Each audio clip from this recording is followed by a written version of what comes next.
The message came in on a Tuesday morning just after sunrise, when the air in my workshop still smelled like fresh cedar and last night's rain. It wasn't a phone call from my son. It wasn't even addressed to me directly. It was a forwarded email, stripped of warmth, stripped of context, stripped of anything that might resemble family. You are required to be present at the reading of the will. That was it. No condolence, no acknowledgement of the woman I had once loved, no question of whether I wanted to come, just a date, a time, an address in New York, and the quiet assumption that I would comply. I stared at the screen longer than I needed to, not because I was confused, but because I understood exactly what this was. This wasn't an invitation. It was a summons, a formality, a box to be checked so that later no one could say I hadn't been notified. They didn't want me there, but they needed me there. I already knew what they believed would happen. I already knew how the story was supposed to end. The old man would sit quietly. The assets would pass to the next generation. And I would leave with nothing but the confirmation of what they had decided about me years ago. I closed the laptop without replying.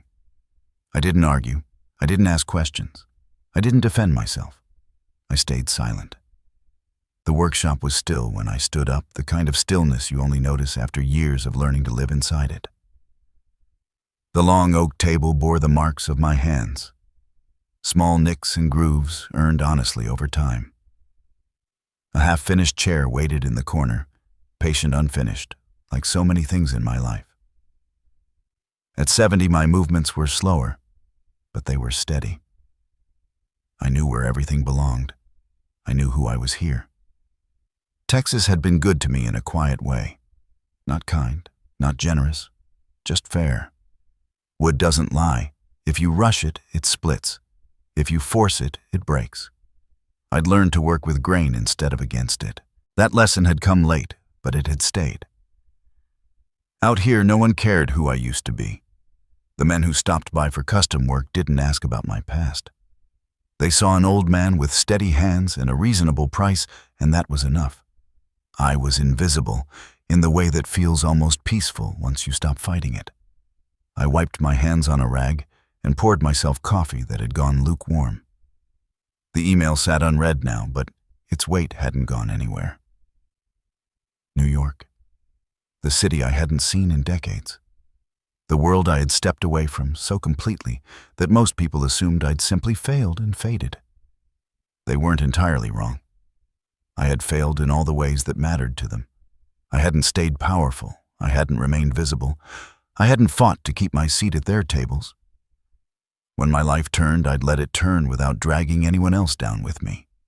And for that, they'd rewritten me into something small, something disposable. The phone rang just before noon. I knew who it would be before I picked it up. Mr. Ward. A woman's voice said crisp and efficient.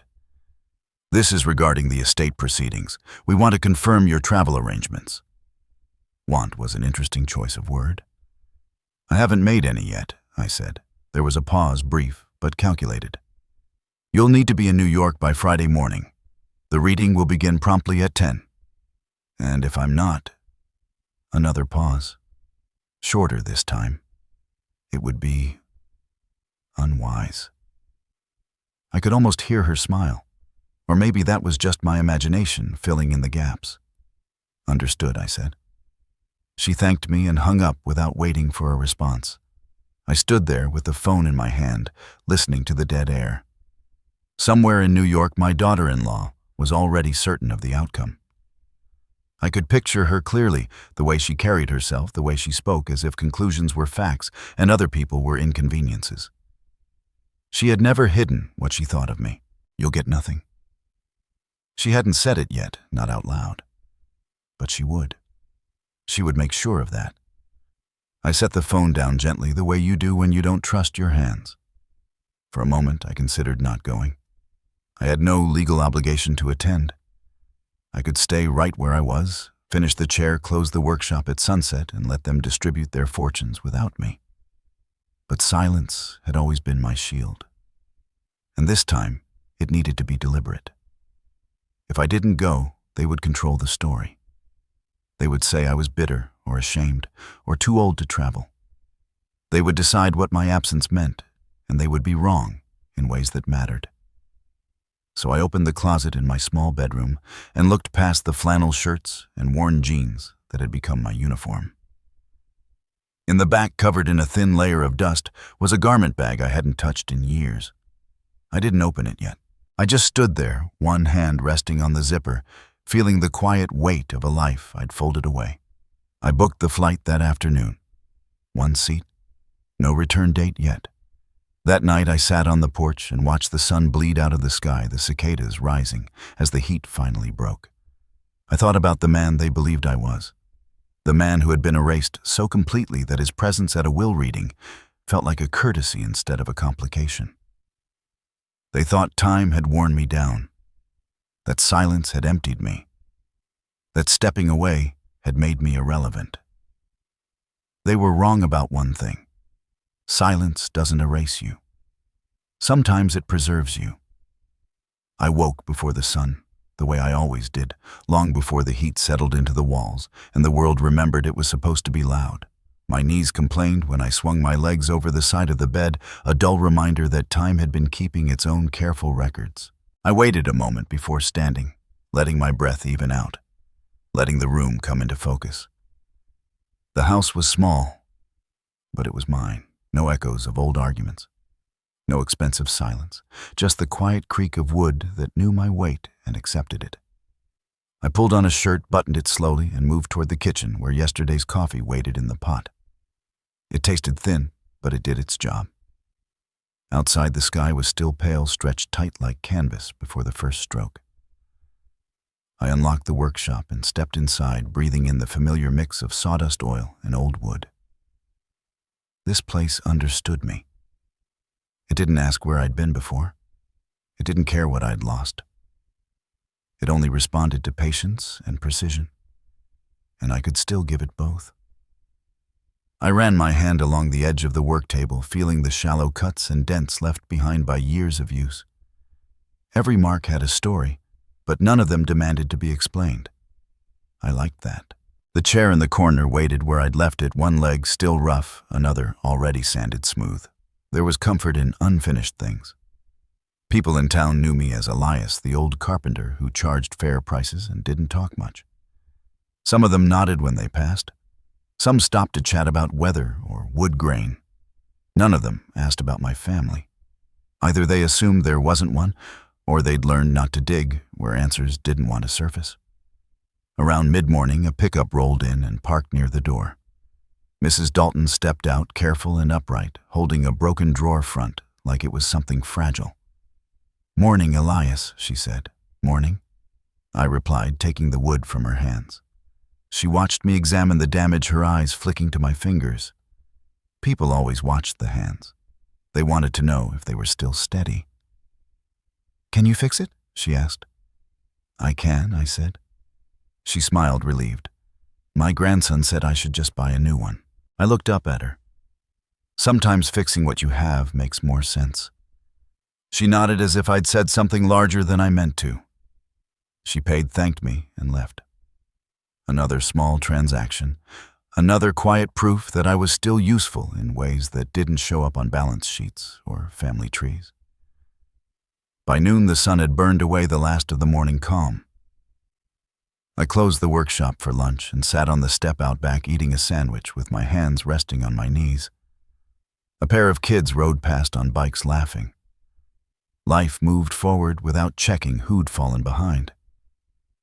I thought about the way my name was spoken now, when it was spoken at all.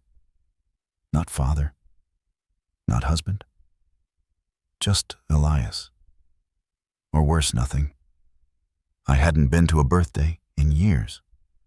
The last Christmas invitation had arrived so late it felt more like an obligation than a welcome. Photos from family gatherings stopped including me long ago.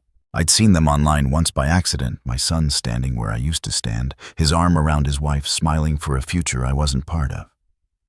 No one had erased me outright. They'd just stopped making space, and I had let them. There were days when that truth sat heavier than others. Days when the silence felt less like a choice and more like a sentence. But most of the time I carried it the way you carry a scar. A reminder of something survived, not something lost. After lunch, I reached for a tool hanging above the bench, my fingers brushing against the handle of an old measuring square. I paused, holding it longer than necessary. It was an expensive piece, once precise, engineered for work that demanded accuracy down to the smallest margin. I hadn't needed it in years, but I'd never thrown it away. I set it down gently and went back to sanding. In the late afternoon, my phone buzzed in my pocket. A message from my son. 4 words. Let me know when you land. No apology, no explanation, no acknowledgement of the years between us. Just logistics. As if that was all we were allowed now. I stared at the screen until it dimmed. Then, I slipped the phone back into my pocket without replying. The day ended the way it always did. I locked up the workshop, washed the dust from my hands, and stood for a moment in the doorway, looking at the space I knew so well. There was a comfort in knowing exactly where you belonged, even if the world beyond it had moved on. Back inside the house, I opened the closet again. This time I pulled the garment bag free. The zipper made a sound that felt louder than it should have, like something long dormant being disturbed. Inside hung the suit I hadn't worn since my life still required one. I didn't try it on. I just looked at it. The fabric was still good, timeless in its way. It reminded me that the man I'd been hadn't disappeared. He'd simply stepped aside. I packed slowly. A few shirts, a book I'd already read twice, the essentials. Nothing that suggested permanence. This wasn't a return. It was a visit. As the sun went down, I sat at the small table by the window and thought about New York, about the building where they would read the will, about the way my daughter-in-law would look at me when I walked in. She would expect something from me, an argument, a plea, a crack in the armor she believed was already rusted through. She would be disappointed. Silence had cost me plenty over the years. It had taken friends' opportunities and the easy version of fatherhood I once imagined. But it had also kept certain doors closed, certain truths intact. They believed my life had narrowed because I had nothing left to protect. They were wrong. I turned off the light and went to bed early, listening to the house settle around me. Tomorrow I would leave this quiet place behind, just for a while. Tomorrow I would step back into a world that had decided who I was without asking me. I didn't resent them for it. I simply understood that being forgotten had given me one advantage they no longer had. I had nothing to prove. New York greeted me the way it always had, with indifference sharpened into an edge. The airport hummed with motion, people moving with purpose, eyes forward, conversations clipped and efficient. No one slowed down for an old man pulling a single suitcase behind him.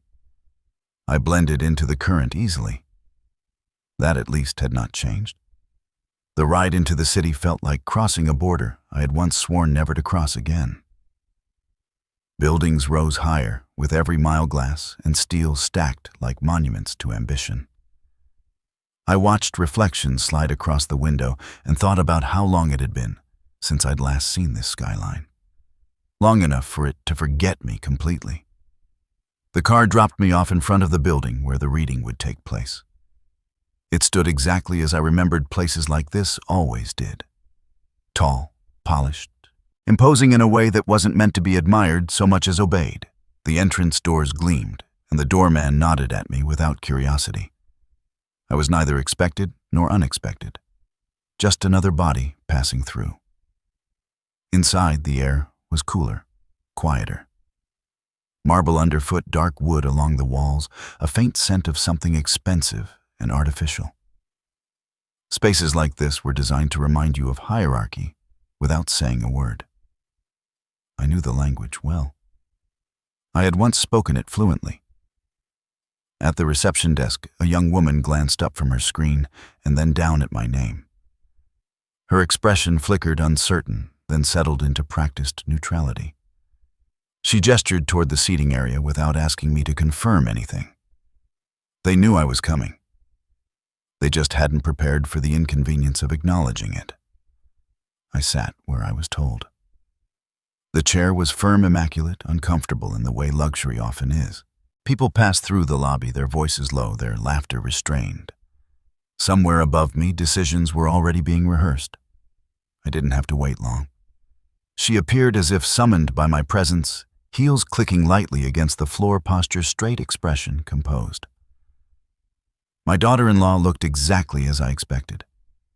Impeccable, controlled, confident in a way that came from believing the ground beneath her feet could not shift.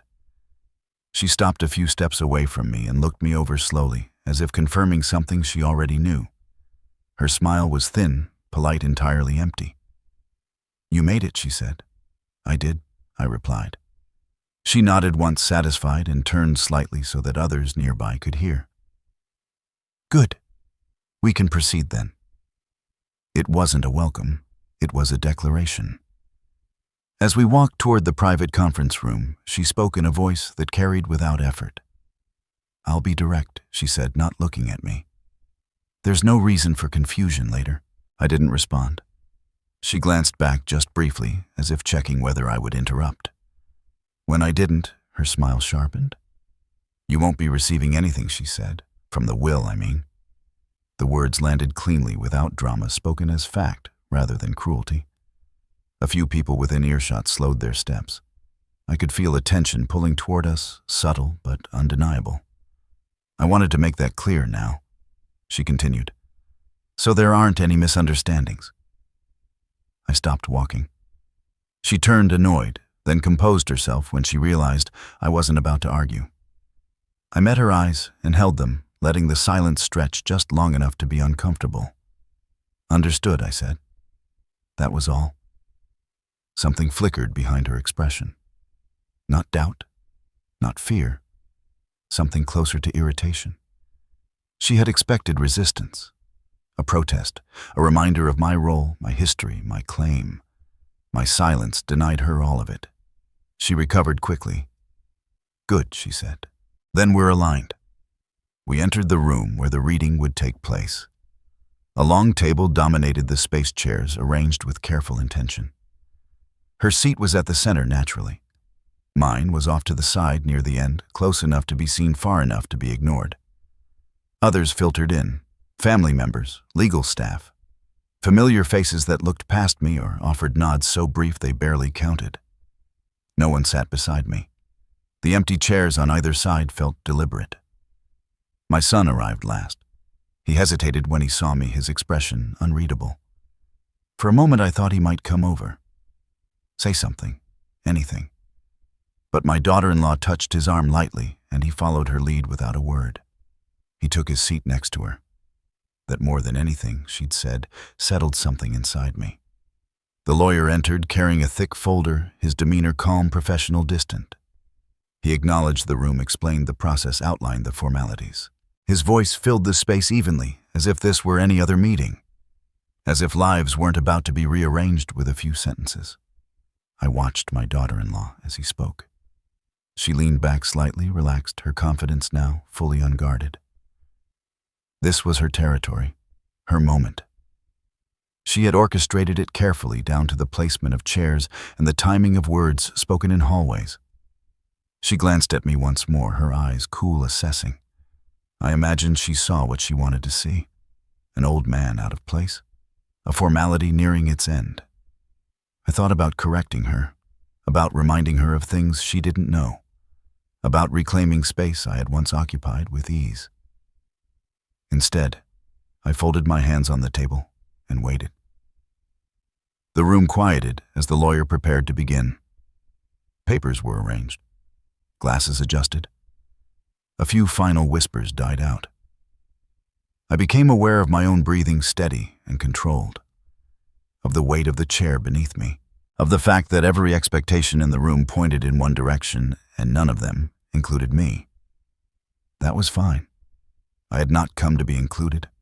I had come to witness.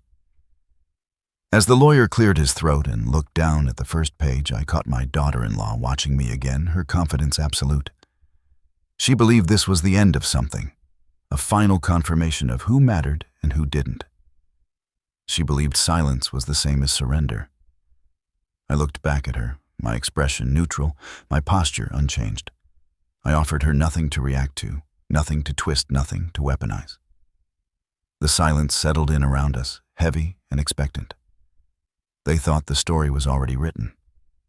I knew it hadn't even reached the margin yet. The room closed in slowly, not with walls or doors, but with posture and silence. Chairs filled one by one, the scrape of legs against the floor sounding louder than it should have. People settled into their places as if following instructions no one had spoken out loud. I remained where I was, near the end of the table, close enough to be visible, far enough to be irrelevant. No one sat beside me. The empty space on either side felt intentional, like a buffer zone meant to separate me from the rest of the room. I didn't shift or glance around.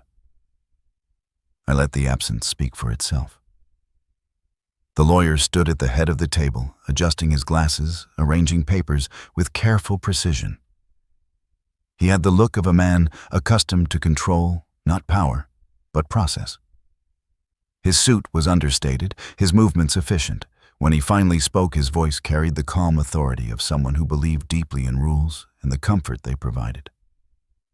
"Thank you all for being here," he said. "We'll begin shortly." Shortly was a flexible word.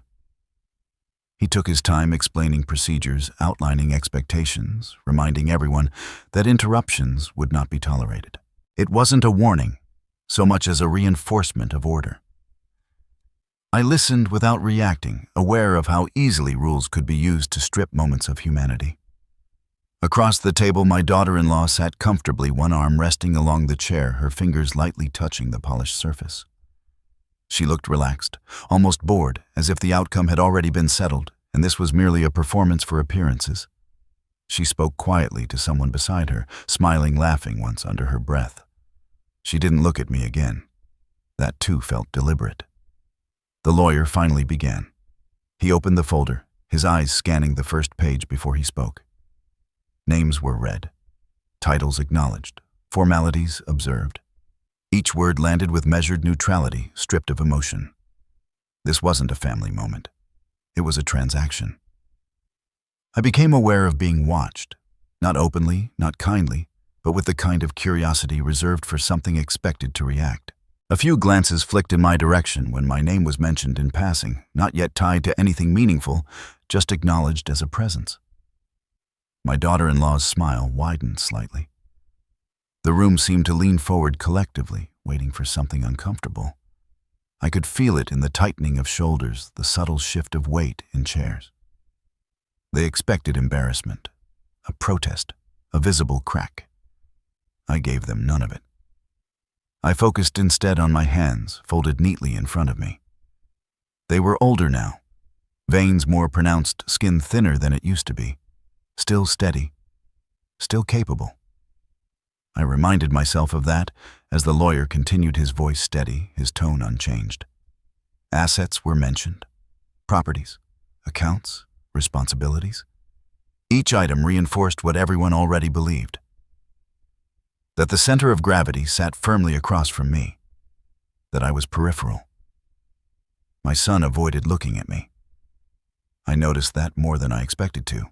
His gaze stayed fixed on the table or the lawyer's hands, anywhere but my face. It wasn't anger or defiance. It was avoidance, and avoidance, I had learned, could wound just as deeply. The lawyer paused briefly, turning a page. The silence that followed stretched longer than the ones before it. I sensed the room bracing itself. Then my name was read aloud. Not with warmth, not with emphasis. Just stated clean and flat, as if checking a box. Every eye turned toward me. I didn't look up. I kept my gaze steady, unfocused, letting the sound of my name pass through me without reaction. The bequest that followed was small, symbolic, insulting in its precision, enough to claim acknowledgement, not enough to suggest care. It was framed as closure, as generosity, as something I should be grateful for. A ripple moved through the room. Not laughter, but something close to it. Relief, perhaps. Satisfaction, the confirmation of expectations. My daughter-in-law finally looked at me then. Her expression held triumph without cruelty, confidence without hesitation. This, she believed, was the moment that defined everything. I felt the weight of it settle in my chest, heavy but familiar. The sting was real. I didn't deny it. Being dismissed so formally, so publicly, carried its own kind of pain. But pain did not have to announce itself. It did not have to perform. I breathed in slowly and let it pass. The lawyer continued moving on as if nothing significant had occurred. To him, perhaps nothing had. He was doing his job, following instructions written long before any of us sat in these chairs. Around the table, people relaxed. Postures softened. A few exchanged knowing glances. The moment they'd anticipated had arrived and passed, and I had failed to provide the spectacle they wanted. That seemed to unsettle some of them. I considered standing up then, walking out quietly, letting them believe the insult had done its work. For a moment, the idea tempted me. It would have been clean, simple, final. But I stayed. Staying was harder. It required restraint, patience, and the willingness to be misunderstood a little longer. I adjusted my hands slightly, the smallest movement, and kept my seat. My daughter-in-law's attention drifted away from me entirely now. In her mind, I had already been dealt with. She leaned toward my son, whispered something, and he nodded. Plans were being made, futures assumed.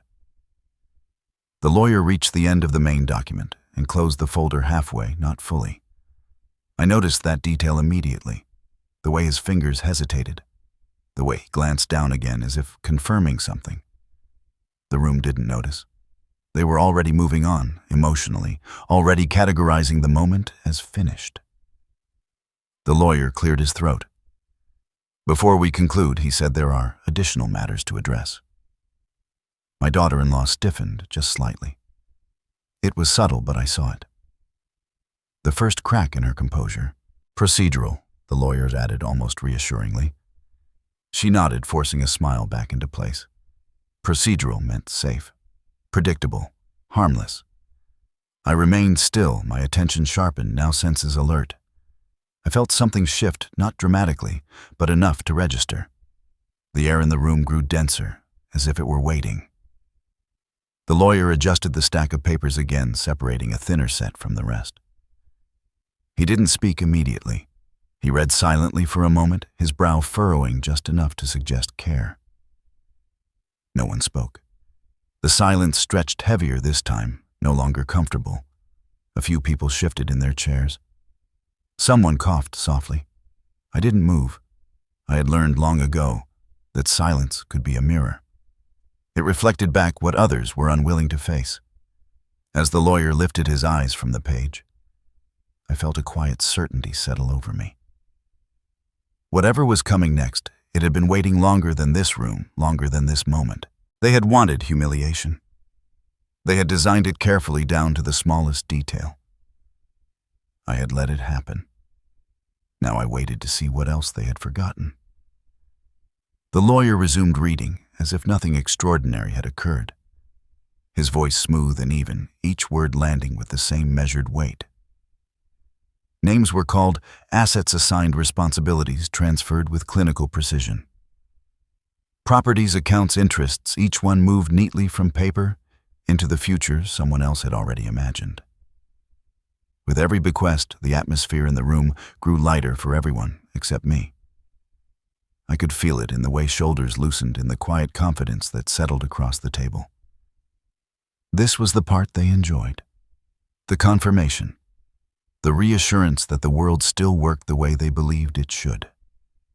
My daughter-in-law leaned back slightly, her posture relaxed, now one ankle crossed over the other. She didn't bother hiding her satisfaction. Every item read reinforced her certainty. This wasn't suspense to her.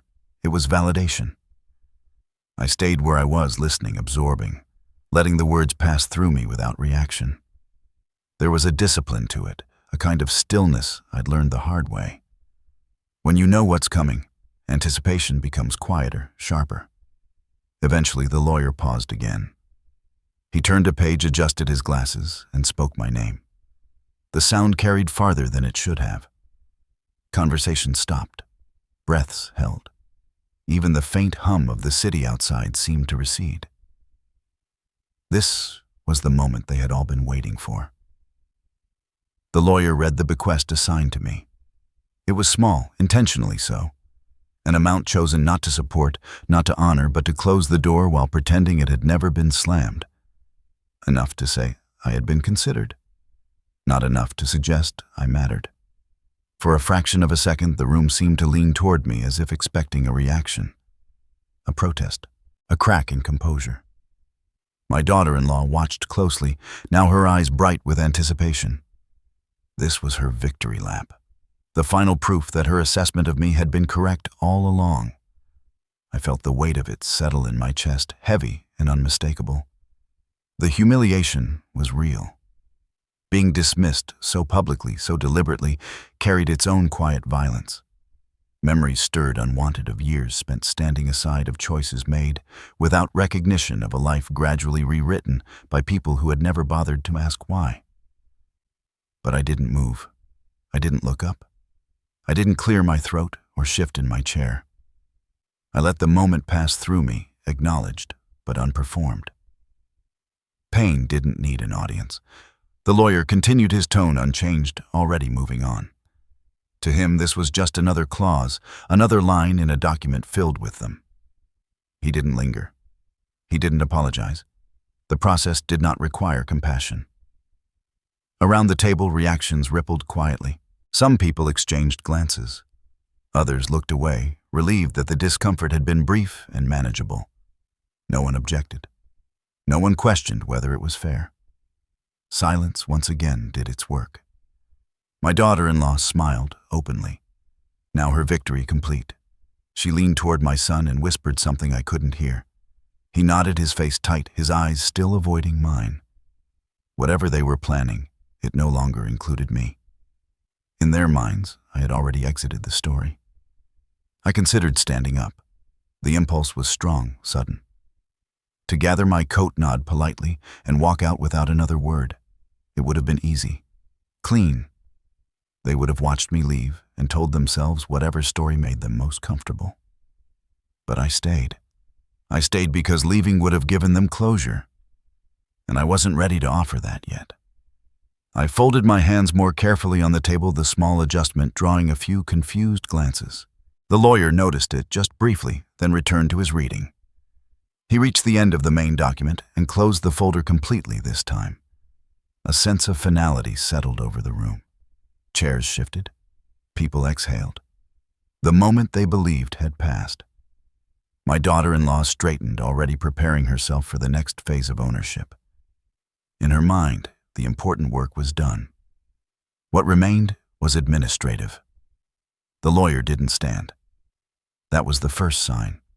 Instead, he remained seated, his hands resting on the closed folder, his expression thoughtful. The pause stretched longer than protocol required. A few people glanced at one another, uncertain. "Is that everything?" my daughter-in-law asked lightly, her voice carrying the expectation of confirmation. "For the main will," the lawyer replied. The words hung there incomplete. She frowned slightly. And the rest, the lawyer didn't answer immediately. He reached into his briefcase and removed another set of documents, thinner bound separately. He placed them carefully on the table, aligning the edges with deliberate care. "There are supplemental materials," he said, "referenced within the will." Her smile tightened. "Supplemental, yes," he said evenly.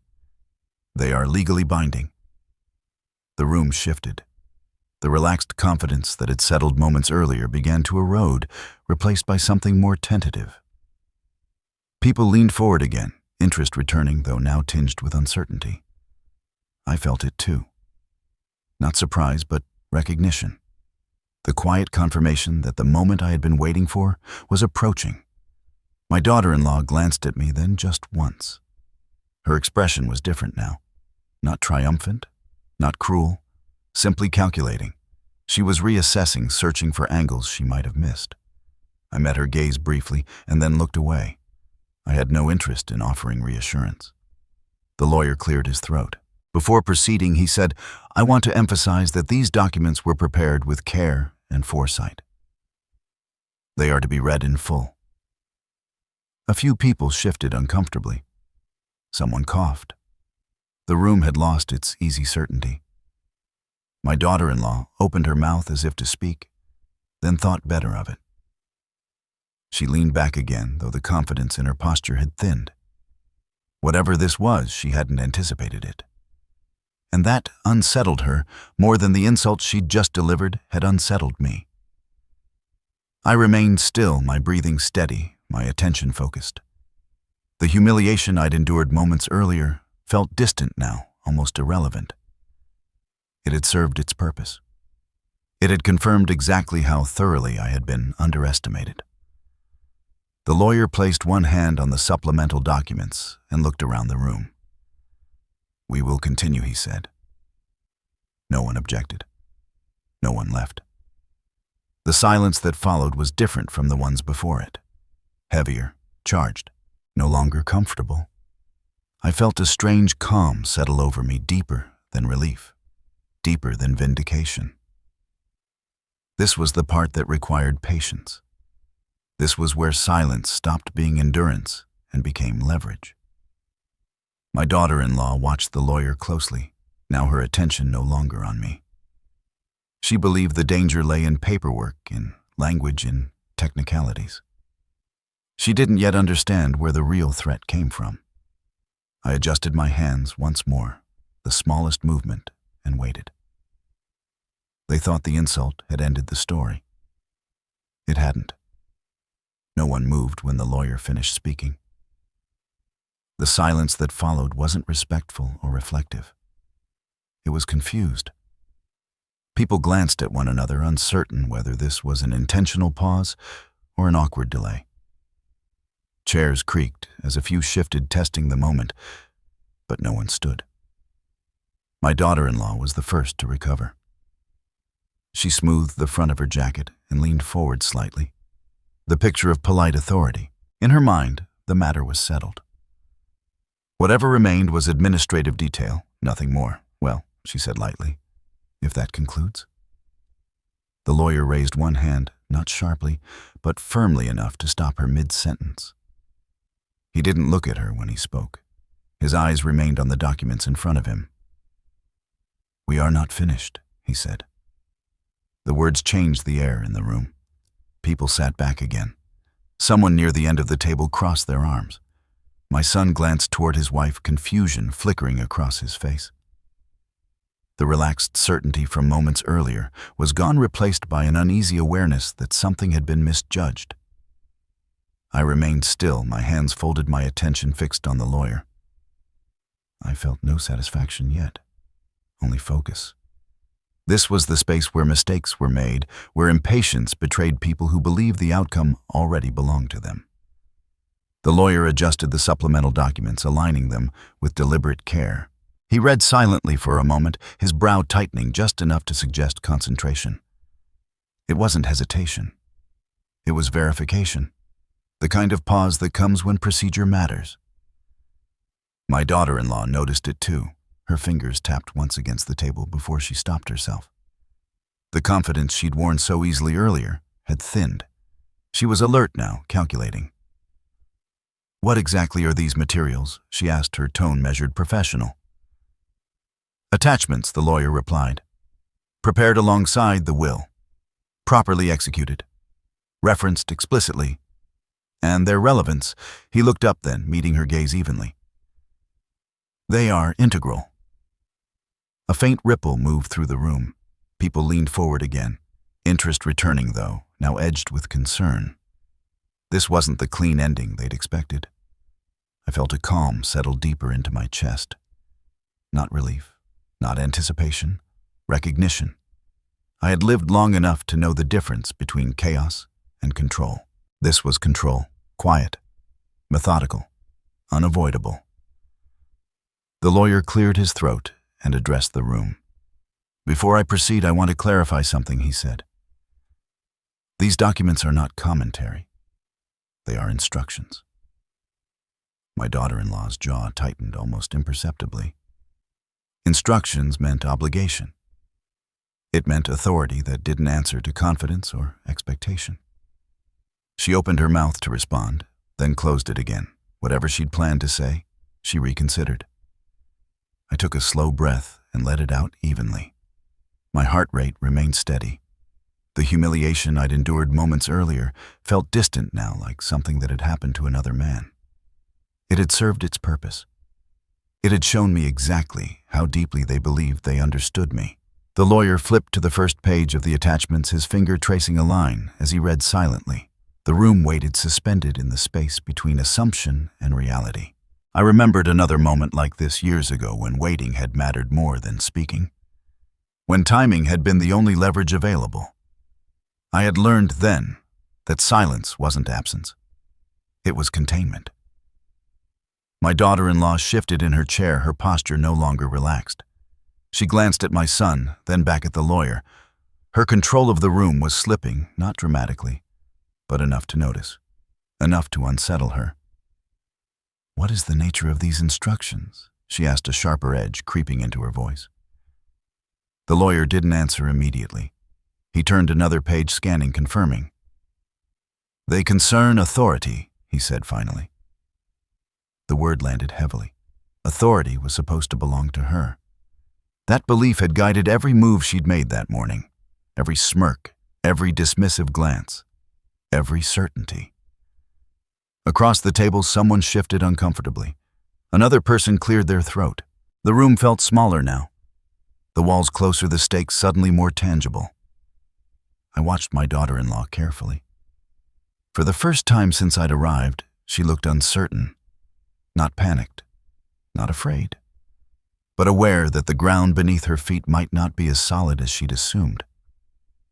The lawyer continued reading silently, preparing himself.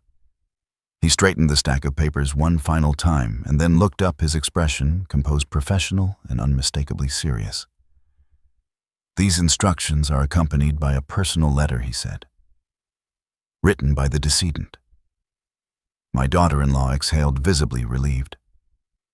"A letter," she said. "Sentimental, then?" "Referenced within the will," the lawyer replied, "and therefore relevant." The relief faded from her face. I felt something shift inside me, then subtle but undeniable. The letter. I had known it existed. I had known she would leave something behind that spoke where I had not. Hearing it acknowledged aloud brought a strange mix of finality and resolve. The lawyer adjusted his glasses. Before reading further, he said, "I want to emphasize that this letter provides context for the instructions that follow." Context. The word carried weight. Context meant explanation. It meant history re-entering a room that had preferred its absence. My daughter-in-law leaned back, her arms crossing tightly now. "I don't see how a personal letter changes the legal structure," she said. "It doesn't," the lawyer replied calmly. "It clarifies it." Silence returned, thicker than before. No one spoke. No one interrupted. Even my son sat rigidly still, his gaze fixed on the table as if afraid to look at either of us. I kept my eyes forward, my posture unchanged. This was not the moment to react. This was the moment to hold steady. The lawyer placed the letter on top of the stack, his hand resting on it briefly. I noticed the care in the gesture, the respect. He wasn't treating this as an afterthought. "I will begin," he said. Before he could read, my daughter-in-law spoke again, her voice tight. "Is this necessary?" He met her gaze evenly. "It is required." The room seemed to hold its breath. I felt no triumph, no vindication, only a quiet certainty that the truth once spoken could not be folded back into silence. It had waited long enough. The lawyer looked down at the letter, then back up at the room, numb, as if ensuring everyone was paying attention. They were. Even my daughter-in-law, her composure now held together by effort rather than belief. As the lawyer prepared to read, I settled deeper into my chair, my breathing slow and measured. The silence I had carried for years had brought us here.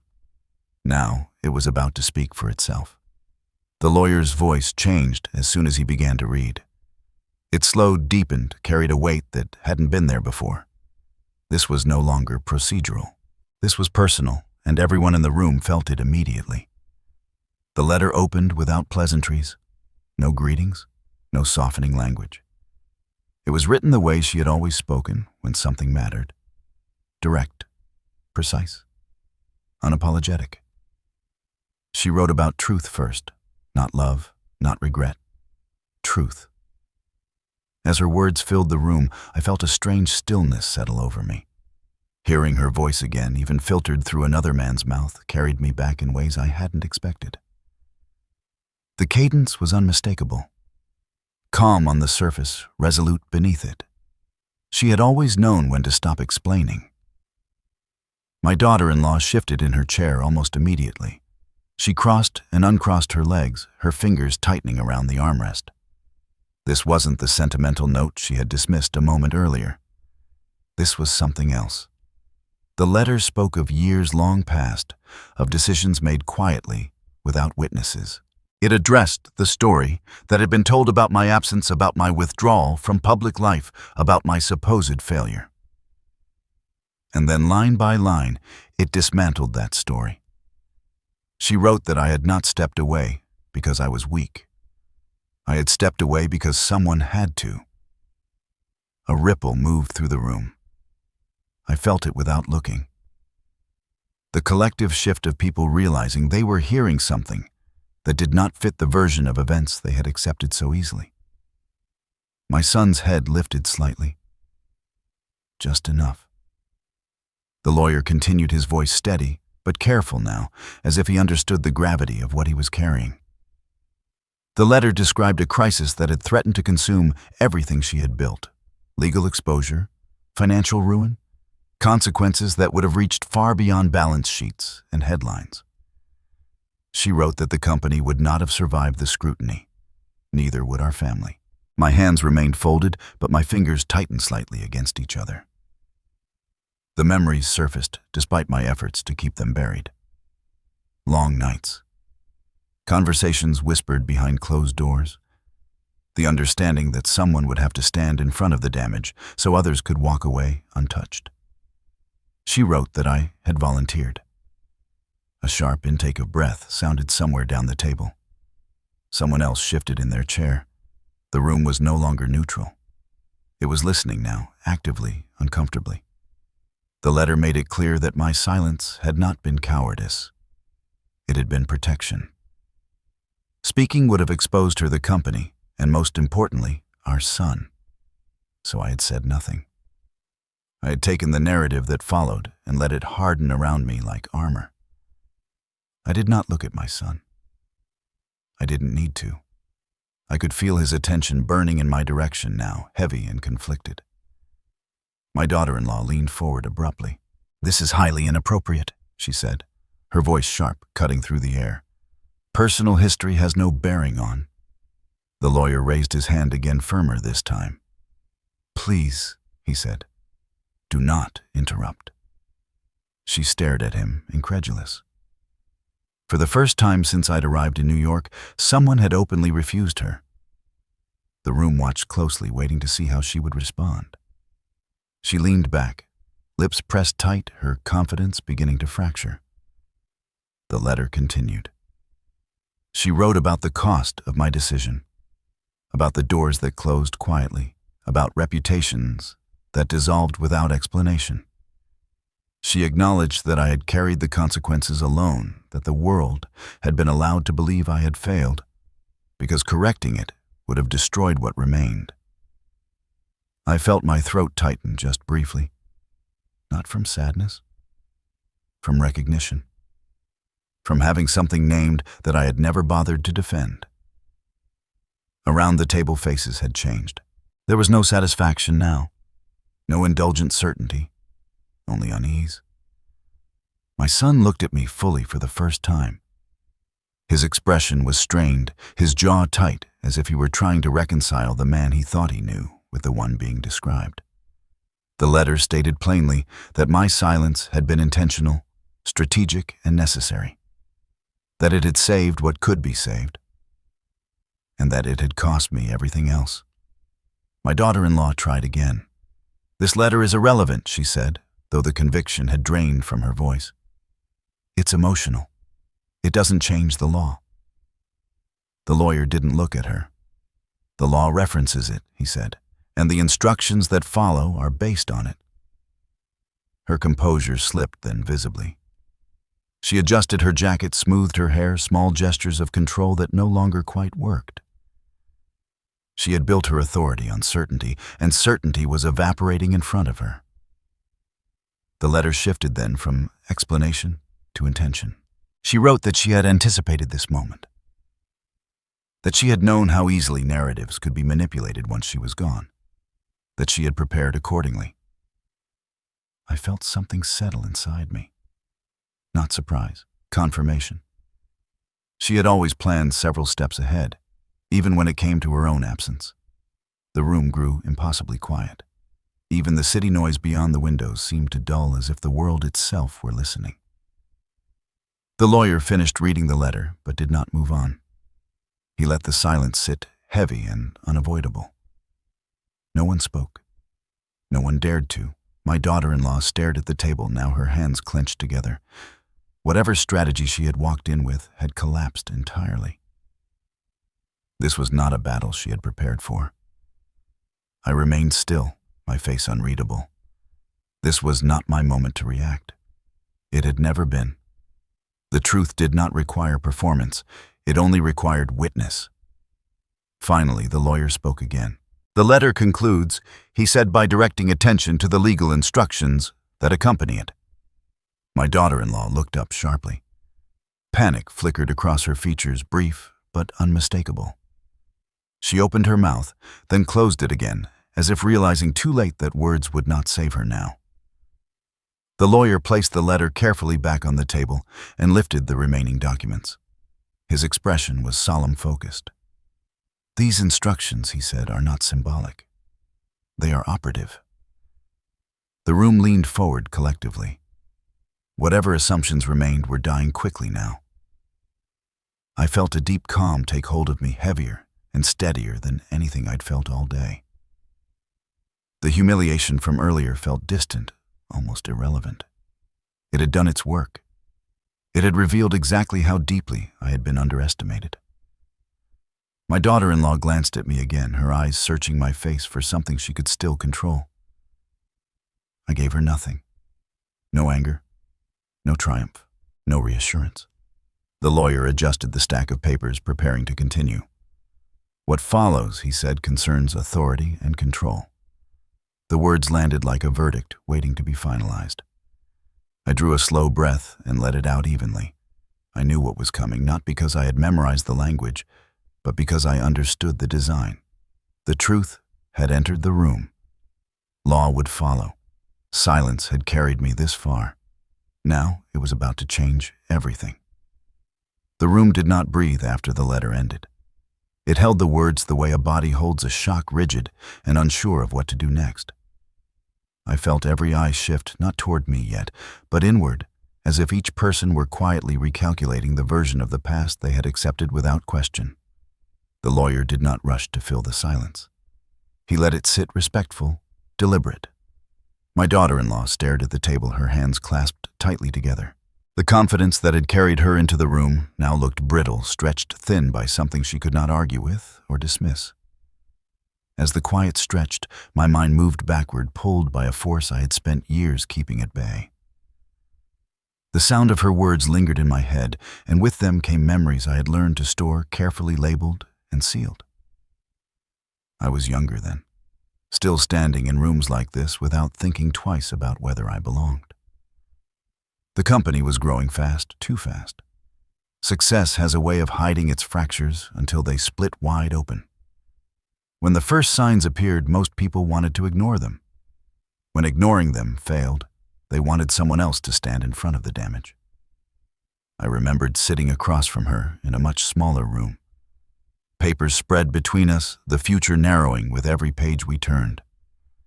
Lawyers had used careful language phrases designed to soften the blow, but the meaning was clear enough. If the truth surfaced fully, the company would not survive. The scrutiny would not stop at balance sheets. It would reach into our family, into our son's future, into everything we were trying to protect. She had looked at me then, really looked at me, not as a partner or a former spouse, but as someone who understood consequence. I didn't need time to think. Some decisions announced themselves immediately, heavy and unavoidable. I told her I would handle it. She argued at first. She always did when something mattered. But she knew what it would cost, and she knew why it had to be me. I was the one whose name could absorb the damage, the one whose disappearance from public life could be explained away as failure. That was the night I accepted erasure. The fallout came quickly. Contracts dissolved. Invitations stopped arriving. People who once returned my calls, let them ring unanswered. The narrative took shape without resistance. A convenient story about a man who had lost his edge, who had made mistakes too large to survive. I never corrected it. I never defended myself. Every time the urge rose, I pictured my son walking into rooms. I would never enter again, unburdened by questions he shouldn't have to answer. Silence became the price of that future. The memory receded slowly, and the present returned with it. The lawyer was gathering the remaining documents, his movements careful, almost reverent. I noticed how differently the room felt now. No one leaned back comfortably. No one smiled. My son sat stiffly, his hands folded in front of him, eyes fixed somewhere just past the edge of the table. He had heard the truth now, or at least part of it. I could see the struggle in his posture, the quiet collision of resentment and realization. He did not look at me. Not yet. My daughter-in-law lifted her head finally. Her expression was guarded, calculating, but the ease was gone. She was working without a script now, forced to improvise in a situation she had believed was fully controlled. "This changes nothing," she said, though the words lacked conviction. "History doesn't rewrite legal authority." The lawyer met her gaze evenly. "History explains it," he said, "and the documents formalize it." She opened her mouth to respond, then closed it again. Whatever argument she had prepared no longer fit the shape of the moment. I sat quietly, my hands still folded, my breathing even. Hearing the truth spoken aloud had stirred something deep in me. But it wasn't anger or triumph. It was a strange, steady clarity. I had lived with the consequences long enough that recognition felt less like vindication and more like alignment. The lawyer straightened the stack of papers and addressed the room again. "What follows," he said, "is not a reconsideration. It is execution." The word carried weight. Execution meant finality. It meant the past was no longer being examined, only acted upon. As he spoke, I thought about the life I had built after everything else fell away. The workshop, the quiet mornings, the way Wood responded honestly when treated with patience. I had learned to measure my worth in things that could not be taken away by rumor or record. Power, I had discovered, was not loud. It did not announce itself. It waited. The lawyer referenced clauses and provisions, dates and signatures. The language was precise, stripped of emotion. And yet beneath it all, I could feel the shift happening. Not dramatically, not with raised voices or slammed doors, but with the quiet inevitability of something finally set in motion. My daughter-in-law listened intently now, her attention sharp, her jaw set. She was no longer dismissive. She was searching for escape routes, for loopholes, for anything she could still control. There were none. When the lawyer paused again, the room did not rush to fill the silence. Everyone seemed to understand now that silence was not emptiness. It was structure. I thought about how many years I had spent believing my silence was misunderstood, wasted. Sitting there listening to the weight of it finally being acknowledged, I realized something I hadn't allowed myself to consider before. Silence had not diminished me. It had preserved me exactly as I was. The lawyer prepared to continue, his voice steady, his posture composed. The letter had done its work. It had shifted the moral ground beneath the room. What came next would shift the legal one. I felt no urge to speak. Nothing needed my voice anymore. The truth had already entered the room, and it had done so without me lifting a hand. Across the table, my daughter-in-law glanced at me again. This time, her eyes held something new. Not contempt, not triumph, uncertainty. I met her gaze briefly, then looked away. I had carried the weight of this moment for years. I did not need to claim it. As the lawyer turned to the next page, I settled back into my chair, feeling the long arc of time finally bend toward consequence. What I had sacrificed could never be returned. But it had not been wasted. The room was about to learn that the cost of silence was not weakness. It was power delayed. The lawyer did not raise his voice when he began again. He didn't need to. The room had already leaned toward him, attention sharpened, certainty gone. His words were careful now, stripped of anything that might sound like interpretation. This was no longer about explaining the past. This was about enforcing the future. He outlined the structure first. Dates, signatures, witnesses, notarization. Each element placed deliberately like stones in a foundation. There was no hesitation in his tone, no room left for doubt. This had been prepared long before any of us sat at this table. I listened without moving my hands, resting loosely in my lap. I felt a steady calm take hold of me, heavier than relief, quieter than satisfaction. This was the sound of inevitability. The lawyer referenced the appendix again, the one attached to the will, the one my daughter-in-law had dismissed until it refused to be ignored. He explained how it functioned, how it superseded assumptions, how it activated only under specific conditions. Conditions that had now been met. My daughter-in-law leaned forward sharply. That's not how the lawyer lifted his gaze. It is exactly how he said. The interruption died in her throat. For the first time since I had arrived, someone had spoken over her certainty and not paid a price for it. The room noticed. He continued reading aloud the first provision. Authority effective immediately transferred to me. Not symbolic, not honorary, operational. I heard my name spoken again, but this time it landed differently. There was no flatness to it now, no attempt to minimize. It was placed squarely in the center of the sentence, exactly where it belonged. A murmur rippled through the room. Not disbelief, not outrage. Shock. The kind that comes when reality arrives without asking permission. My son looked up at me then fully, his face pale, his mouth slightly open as if he were about to speak and couldn't find the words. I did not look away. I did not offer reassurance. This was something he needed to feel without my interference. The lawyer went on outlining the scope of that authority. Decision-making power, oversight, final approval. The words were clinical precise, but their meaning was unmistakable. Control was no longer theoretical. It had a name now. My daughter-in-law's composure fractured. She stood abruptly, her chair scraping loudly against the floor.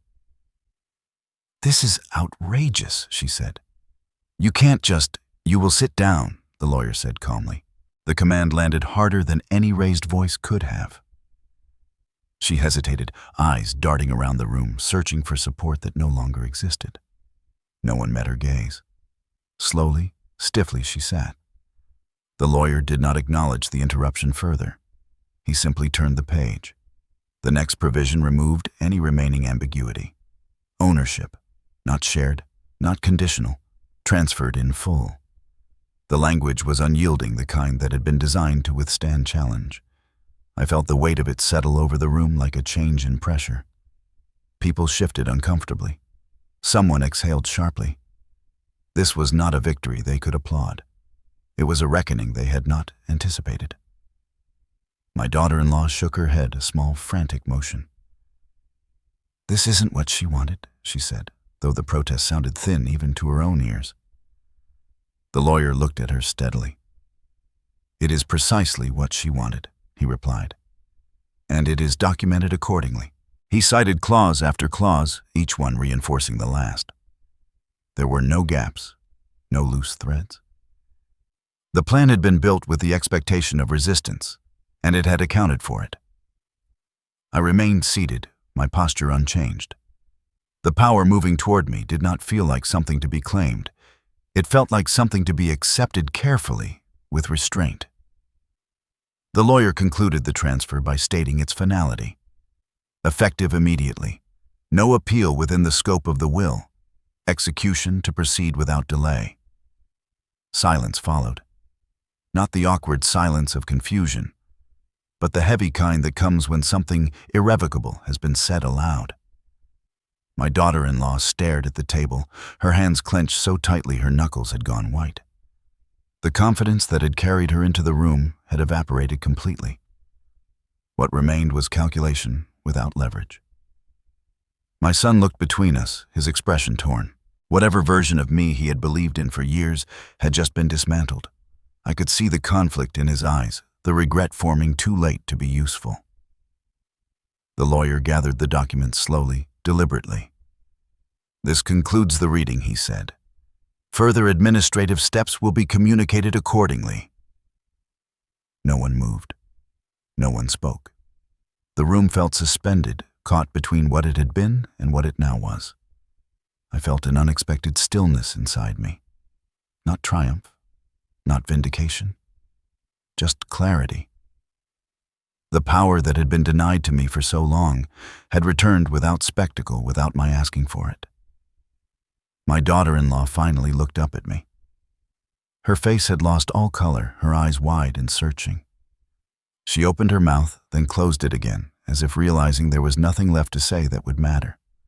I met her gaze briefly calmly, and then looked away. There was no need to engage. The law had already spoken. As the lawyer stood and began to pack his briefcase, the spell broke slightly. Chairs shifted. People stood hesitantly, unsure of how to behave, now that the hierarchy they had relied on had been inverted. I remained seated for a moment longer, letting the room settle around the new reality. I did not rise to claim attention. I did not seek acknowledgement. Winning loudly would have cheapened it. When I finally stood, the movement was simple, unremarkable. But the room felt it. Conversation stopped. Eyes followed me as I adjusted my jacket and stepped away from the table. The daughter-in-law shrank back instinctively, not because I threatened her, but because she understood something fundamental had changed. Authority no longer answered to her voice. I walked toward the door without looking back. Behind me, the room struggled to reassemble itself, to understand a power shift that had happened without shouting, without confrontation, without drama. They had believed silence was absence. They were wrong. No one spoke as the lawyer closed his briefcase. The sound of the latches snapping shut was sharp, final, like a door sealing itself. The room stayed frozen, as if everyone were waiting for permission to breathe again. My daughter-in-law was the first to move, though not with confidence.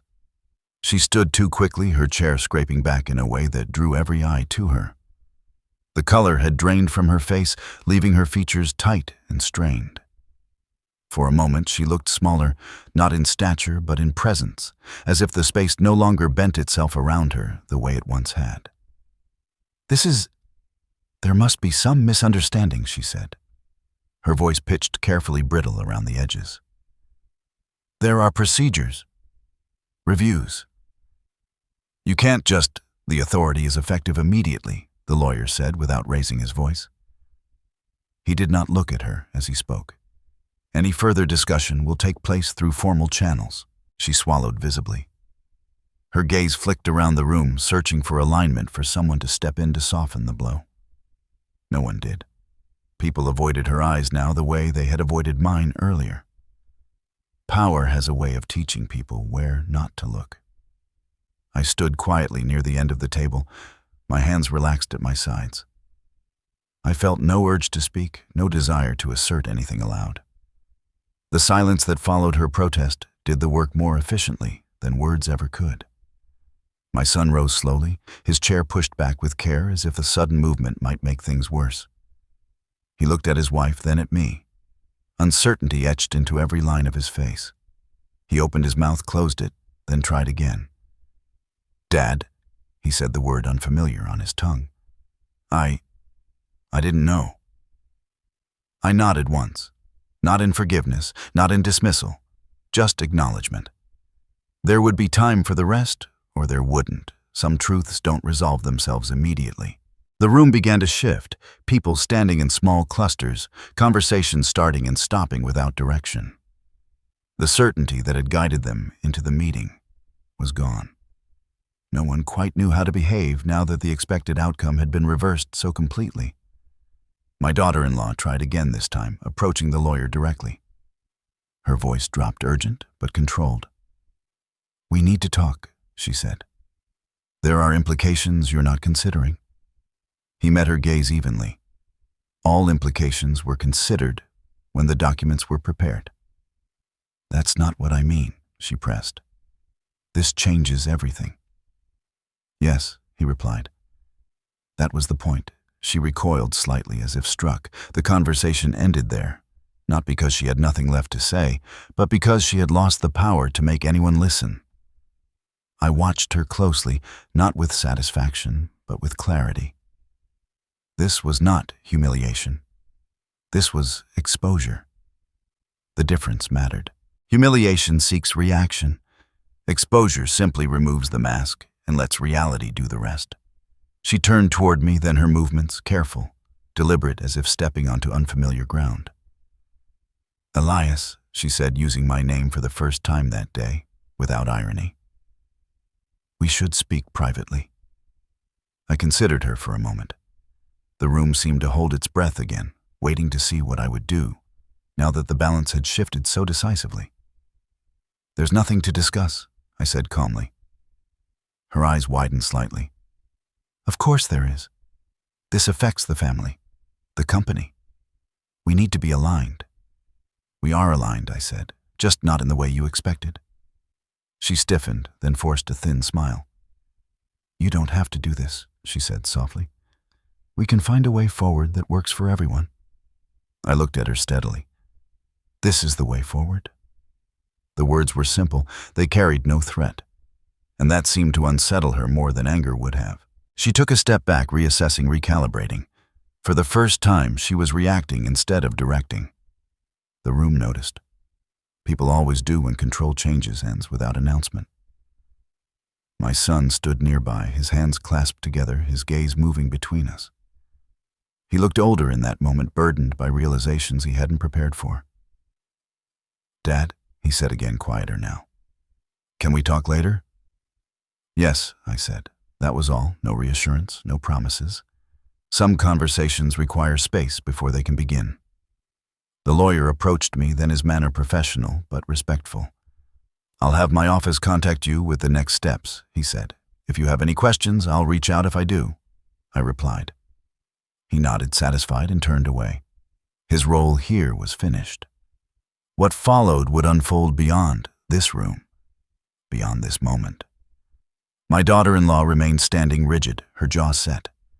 She watched me as if expecting some declaration, some claim of victory.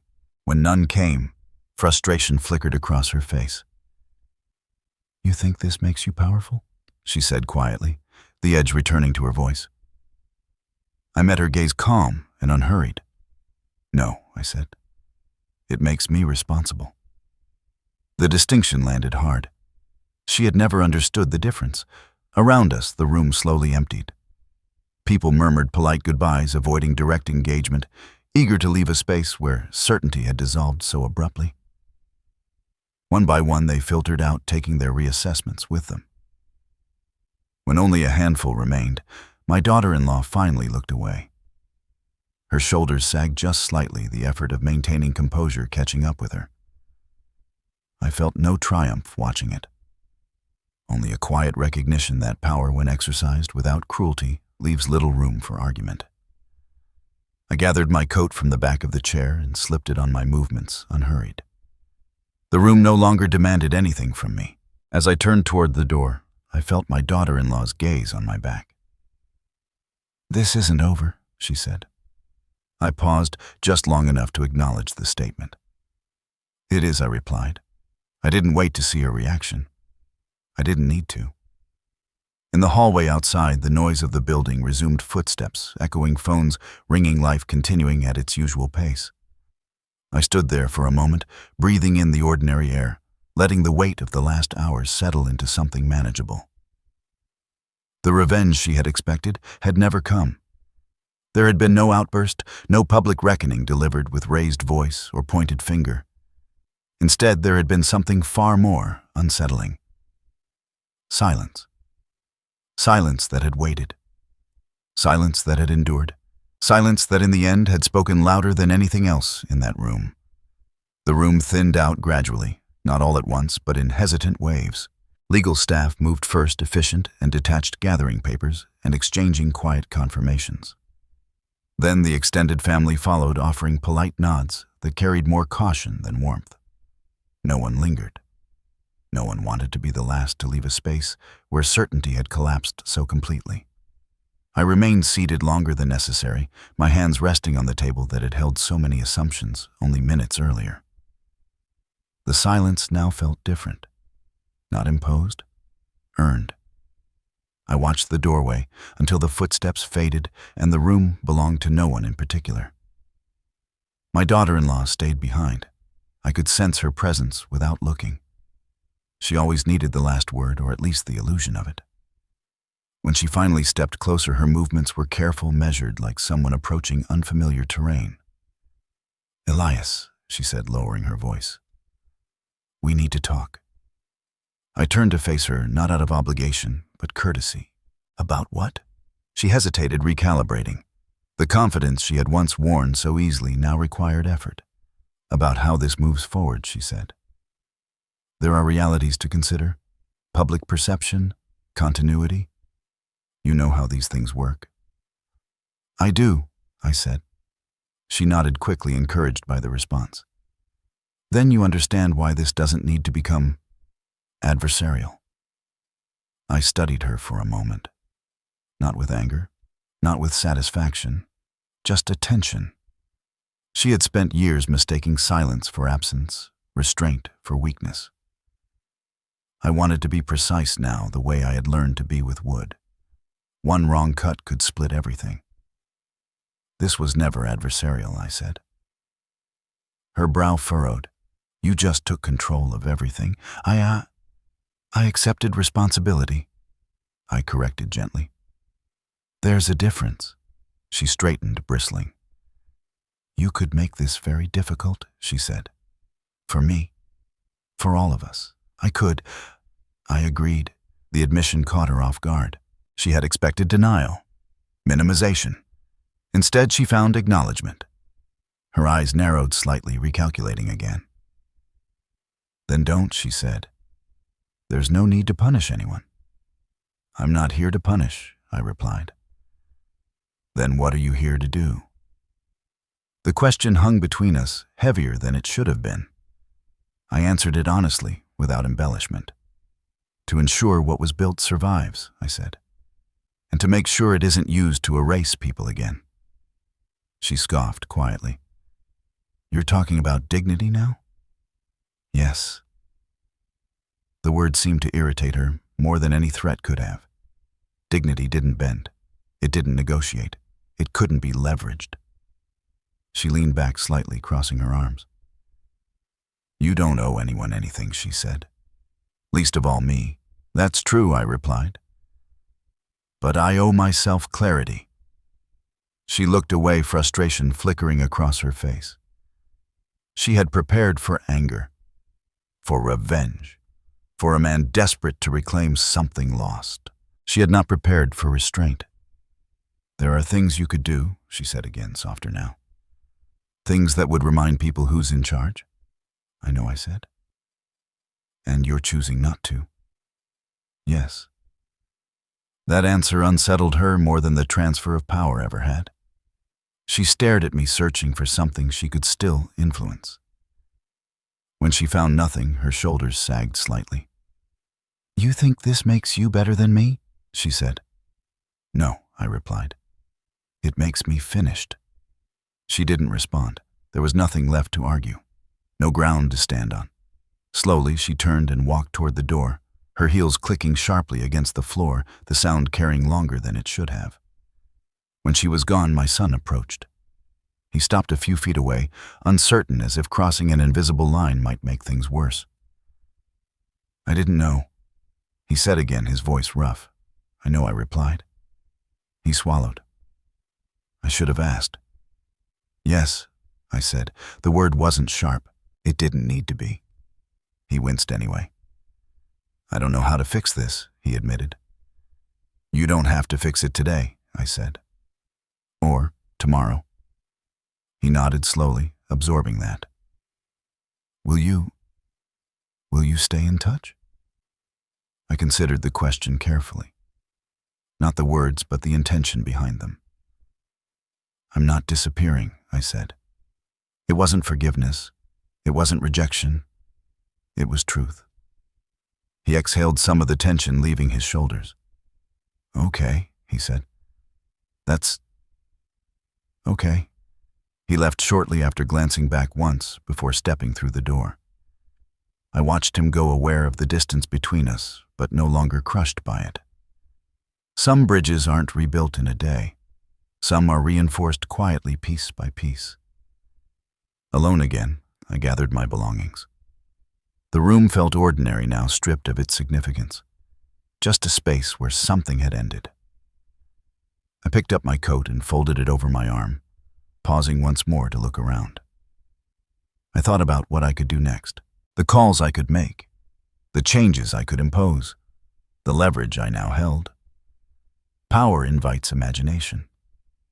I imagined briefly how easy it would be to retaliate, to unwind the structures my daughter-in-law had built, to remind her how it felt to be dismissed, sidelined, reduced to a formality.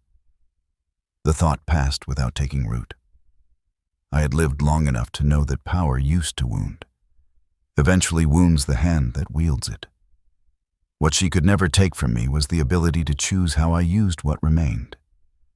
As I stepped into the hallway, the noise of the building resumed around me. Phones rang, doors opened and closed. Life moved on, indifferent to the moment that had just passed. I walked slowly, deliberately toward the exit. With each step, I felt the weight I had carried for decades begin to loosen. Not because I had won, but because I no longer needed to prove anything. Outside, the city air felt sharper, colder. I paused on the steps, breathing it in, feeling the ground beneath my feet. They had taken years from me. They had taken comfort, reputation, and easy belonging. But they had not taken my judgment. They had not taken my restraint. They had not taken my name. Those were the things that mattered. I adjusted my coat and headed down the steps, leaving the building behind me. What came next would be quieter, harder in some ways, but it would be mine. I stepped out of the building and let the door close behind me without looking back. The city rushed in immediately, horns blaring, footsteps colliding, voices layered over one another in a language of urgency I no longer spoke. The sidewalk was crowded, indifferent, alive. No one knew what had just ended upstairs. No one needed to.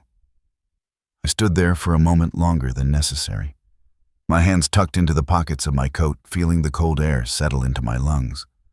I had expected something dramatic to follow me out. Relief, maybe, or triumph. What I felt instead was lighter and heavier at the same time, like setting down a burden you'd carried so long you'd forgotten its shape. For years I had lived with a tension I didn't name. It had followed me into quiet mornings, into the workshop, into every interaction where I kept my answers short and my past sealed. Hearing the truth spoken aloud had loosened it, not because the world finally knew, but because I no longer had to hold it alone. I walked away from the building slowly, letting the distance grow on its own. Each step felt deliberate, unhurried. I wasn't being pulled anywhere anymore. I was simply moving forward.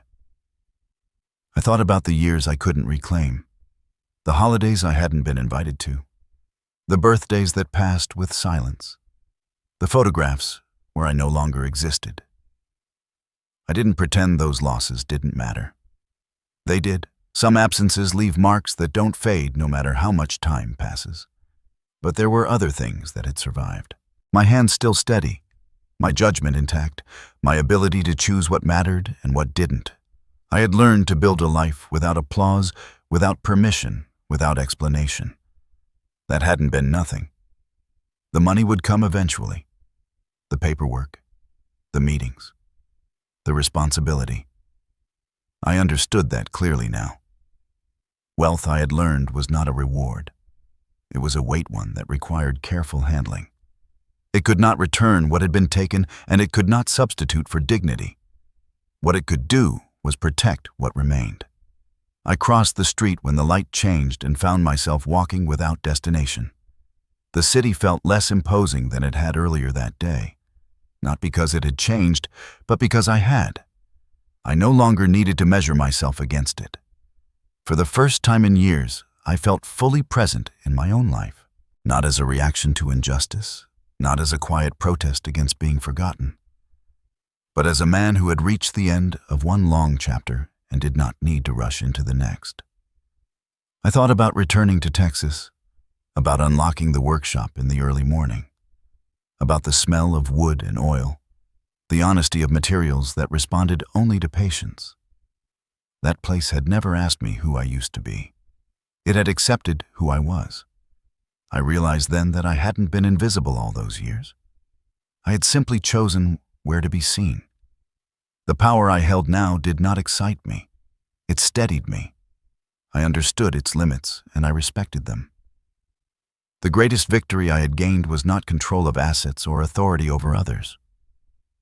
It was the freedom to decide what kind of man I would be next, without needing anyone's approval. I paused at the corner and watched people pass, each one carrying their own quiet stories, their own unseen burdens. I wondered how many of them had been misunderstood, underestimated, or written off by someone who never bothered to ask the right questions. Silence, I had learned, could be a shield, but it should never be a prison. There is a difference between choosing not to speak and being forced into it. I had lived on both sides of that line. As I continued walking, I felt something I hadn't expected. Gratitude. Not for what had happened, but for what it had taught me. Dignity lasts longer than humiliation. Restraint outlives revenge. And sometimes the most powerful moment in a person's life comes not when they raise their voice, but when they refuse to. I reached the end of the block and stopped, finally aware of how tired I was. Not worn down, just finished with a long season of carrying things that no longer belonged to me. If there's one thing this life has taught me, it's this: being underestimated can be painful, but it can also be a gift. It gives you room to observe, to prepare, to decide who you are when no one is watching. And when the moment comes, it gives you the clarity to act without cruelty. I didn't walk away richer than I had imagined years ago. I walked away clearer. And that I've learned is worth far more. If this story resonated with you, if you've ever been dismissed, overlooked, or told you didn't matter, I'd like to hear from you. Tell me in the comments how you handled it. Did you speak up, or did you wait? And would you do it the same way again? If you found something meaningful here, consider staying with us. There are more stories like this. Stories about dignity, justice, and the quiet strength it takes to reclaim your life on your own terms. Subscribe if you'd like to hear them. And thank you for listening all the way to the end.